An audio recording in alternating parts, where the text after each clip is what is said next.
Penalti selamatkan Bulgaria, timnas semakin berbahaya. Wow, kata itulah yang kita sematkan untuk timnas Garuda, yang mana secara menyakitkan harus kandas di hadapan Bulgaria. Karena sebenarnya kita menguasai jalannya laga, tapi apa ndak dikata, kita melakukan pelanggaran yang tak harusnya dilakukan. Dan di sini penalti pun diberikan. Dan apa yang terjadi? Betul saja, gol pun tercipta dan semua fans terpana. Dan karena ini, kita juga gagal mengunci slot pot 3 sembari menunggu hasil pertandingan lain. Dan di sini bisa kita lihat banyak sekali kekurangan yang dimiliki oleh timnas kita, terkhususnya dari sisi kreativitas. Tapi kita tetap memuji semangat pemain timnas karena terlihat sangat ganas. Iya, menarik kita bahas.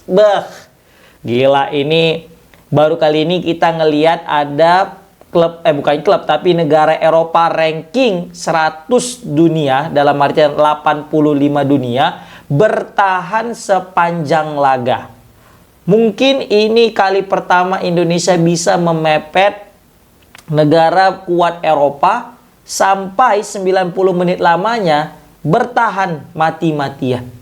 Nggak nyangka, negara yang 122, yang selisihnya 40 ranking, tapi bisa yang membuat negara Bulgaria ini nggak kemana-mana.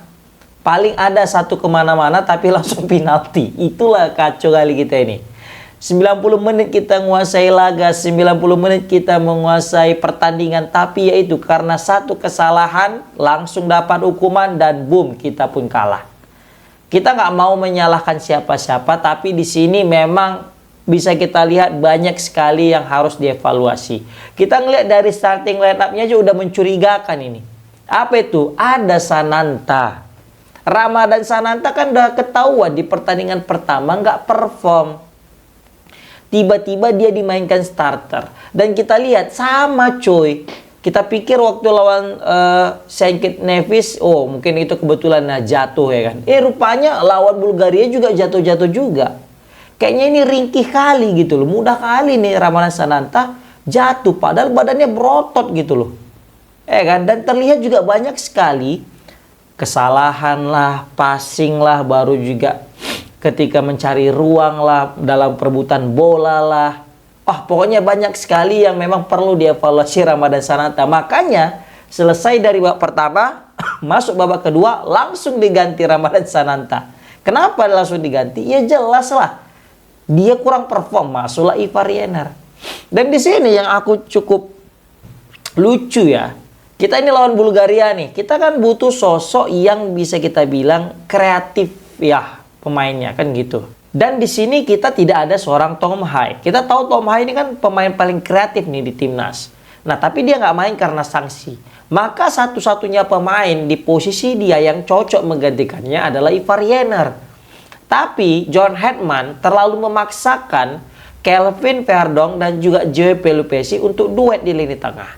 Dan terbukti kita cuma muter-muter doang. Gak ada bola-bola masuk ke depan. Gak ada bola-bola terupas yang kita lihat di pertandingan awal.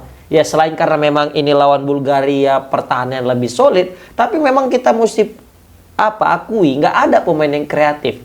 Yang melakukan terupas-terupas, yang model pencet segitiga kalau kita main PS itu nggak ada cuy. Justru ketika masuk Beckham tadi, di situ baru mulai ada pemain yang masuk ya untuk melakukan pergerakan tanpa bola agar pemain yang megang bola bisa memberikan terupas. Tadi Beckham ada sempat itu tapi kurang tepat momennya. Kemudian juga ada Ole dioper sama Beckham, kurang kena halau juga. Nah, masuknya Beckham baru muncul ada kreativitas. Tapi itu tadi udah telat. Di menit 79 atau 80 masuk Beckham. Cuma 10 menit bisa buat apa? Tapi kalau misalnya tadi Beckham masuk dari babak kedua langsung awal-awal babak kedua, mungkin lain cerita. Kita mengharapkan kreativitas apa dari Kelvin Verdonk dan juga seorang Pelupesi. Verdonk oke lah. Kita nengok terupas-terupasnya. Sedap lah tadi. Walaupun nggak langsung ke kotak penalti. Tapi ya kalau kita mau mencetak gol, apapun ceritanya, langsung masukkan lini serang. Ini tadi yang diganti Ramadan Sananta masuk Ivar Jenner. Oke, untuk menambah kreativitas. Tapi kita butuh tadi sosok backup. Dan kita juga mengapresiasi dengan hadirnya Donny Tripamungkas karena umpan-umpannya juga cakep. Eliano juga tadi, sayang sekali Eliano peluangnya depan mata tapi gagal dikonversi menjadi gol. Aku aja shock gitu, aku pikir ditendangnya tadi. Tiba-tiba dioper sama Kevin Dix. Kevin Dix pun juga melamun gitu ya kan, nggak nyangka dia. Kemudian juga di sini yang perlu kita evaluasi adalah Kevin Dix itu sendiri, cuy. Aku nggak tahu ya, meskipun dia jago di klubnya, main di Mönchengladbach itu keren, tapi untuk di posisi dia yang dimainkannya saat ini, dia itu kurang, cuy. Serius, gue bilang. Meskipun dia pemain oke, tapi mesti kita akui malam ini malam yang nggak baik bagi dia. Terlepas daripada memang pelanggaran yang dia buat juga yang nggak perlu gitulah. Walaupun banyak netizen di luar sana bilang, wah nggak kena, wah diving sebagainya. Tapi sudah dicek VAR dan jelas itu pelanggaran. Mau nggak mau ya harus kita terima. Dan juga ada peluang-peluang dari Kevin Dix tapi gagal, umpan-umpannya juga masih kurang. Begitu juga dengan Justin Abner. Aduh, ini bukan main level Piala Dunia gitu yang mesti mati-matian lawan Arab Saudi yang pernah punya dendam kesumat. Enggak, ini lawan Bulgaria. Enggak ada mesti tensi-tensian gitu, nggak usah gitu loh. Terakhir dia kena kartu kuning. Terakhir kapan diganti? Memang kurang efektif gitu Justin Abner nih. Emosian dia. Perlu dikontrol lah emosi Justin Abner. Paling Jaijaz lah yang tadi agak lumayan, tapi Jai juga tadi banyak juga salah-salah passingnya. Terakhir direbut counter attack. Rizky Ridho tadi, wah cakep, hampir aja cetak gol Rizky Ridho ya, peluang dia. Tapi sangat disayangkan tadi tuh, kena tepis, kena tiang gitu loh. Kalau enggak tadi, cakep banget masuk tadi tuh bola ya kan. Waduh, tapi ya nggak masalah. Ini jadi pembelajaran penting bagi timnas kita, bahwasanya kita masih kayak gini loh levelnya. Padahal mayoritas pemain yang diturunkan tuh abroad. Cuma Rizky Ridho dengan Sananta nih. Sisanya pemain overseas semua, pemain abroad semua yang main di liga luar gitu loh. Tapi kita masih kalah sama Bulgaria. Walaupun sebenarnya kalau dari permainan kita jauh lebih unggul dari Bulgaria. Tapi yang ditanya kan bukan permainan, tapi menang nggak gitu loh. Kan? Kalau dari permainan kita puas coy. Nengok permainan. Tapi ya itu tadi, masih minim namanya kreativitas. Hingga menit akhir-akhir babak kedua baru di situ kita mulai menyerang totalitas, baru mulai ada peluang. Dan itu ketika udah masuknya Beckham, Ivar Jenner, Eliano Rendes, dan Donny Tripamungkas. Dan masuk Elkan Bagot. Elkan Bagot juga diplot sebagai pemain depan tadi di detik-detik terakhir. Kayak ngelawan Jepang kemarin. Kan? Dan ternyata efektif. Umpan-umpan Bagot itu yang dari kepalanya. Tapi itu tadi masih belum bisa terjadi sebuah gol. Nathan Chow juga belum. Pelu Pesi juga enggak. Ya biasa-biasa aja lah. Kelvin Verdong oke. Kevin Dix juga tadi biasa-biasa aja. Sananta apalagi ya Allah. Kayaknya ini bakal menjadi pertandingan terakhir Sananta. Nggak tahu ya, mungkin karena level Liga Malaysia masih di bawah kita ya mungkin ya. Walaupun ranking mereka lebih tinggi karena ada JDT yang gendong. Tapi mungkin dari segi kompetitifnya, kayak Liga Indonesia masih lebih oke gitu. Apalagi dia kan gabung sama klub Brunei main di Liga Malaysia. Kayaknya macam nggak ada improvement gitu. Jujur, serius. Kalau kayak gini bagusan Ejra Walian lagi kan? Atau mungkin mau Rogistra. Sangat disayangkan tadi. Kita udah tahu Ole Romeni dengan Beckham ini udah klop dari pertandingan pertama. Lawan St. Kitts Nevis. Kenapa nggak langsung diturunkan aja Beckham ya dengan Ole Romeni? Terbukti tadi kan. Ole dan Beckham itu tektokan enak gitu. Umpan-umpan segitiganya. Umpan-umpan terupa sedap gitu. Tapi itu tadi. Mungkin ingin memberikan kesempatan bagi yang lain, atau memang kurang percaya pelatih kepada Beckham untuk turun di babak pertama dari starter, atau memang ini bagian daripada konsep atau skema yang diinginkan. Makanya memasukkan Ragnar Oratmangun, baru Ole, baru juga Sananta. Ole tadi sempat ada peluang, tapi sangat disayangkan membentur Mister Gawang. Kalau nggak ada Mister Gawang udah 2-1 tuh, udah menang kita cuy.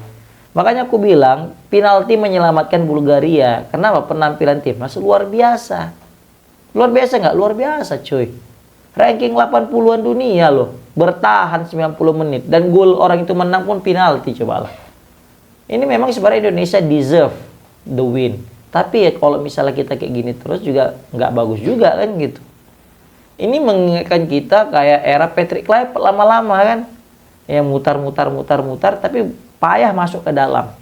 Nah, ini mungkin bisa menjadi catatan. Tapi kita tetap mengapresiasi karena bisa mengepung Bulgaria selama 90 menit. Kalau zaman Pique lebih parah. Parahnya apa? Kita kena serang terus gitu loh. Nah, ini masih untuklah kita yang unggul ball possession. Dan ini mungkin jadi pembelajaran penting bagi John Herdman. Banyak sekali kekurangan dan mungkin bisa diantisipasi nanti sebelum Piala Asia bergulir.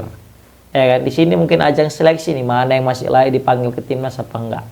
Ya kan? Betul nggak? Betul cuy.